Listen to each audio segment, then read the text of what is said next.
We have a source which produces sound waves and an observer who observes it. I can't increase the size of both circles at the same time, but remember both circles are moving at the same time. Using some basic formulas and manipulating them, we find the relation between wavelength, frequency, and speed of the sound.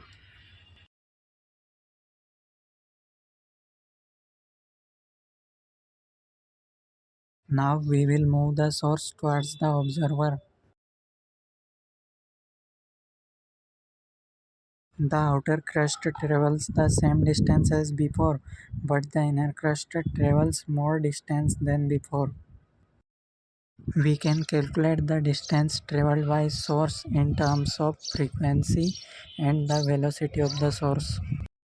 Using the fact that inner crust travels d distance more than it traveled when the source was stationary. Manipulating these equations to find the value of new wavelength.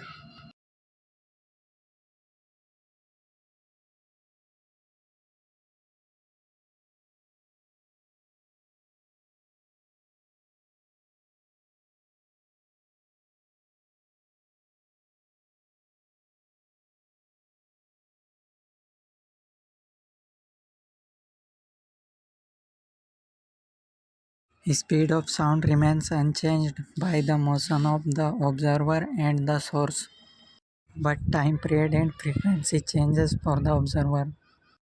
Again, using some simple formulas and manipulating them, we can find the relation between the frequency observed by the observer and the frequency produced by the source in terms of the speed of sound in the given medium and the velocity of the source.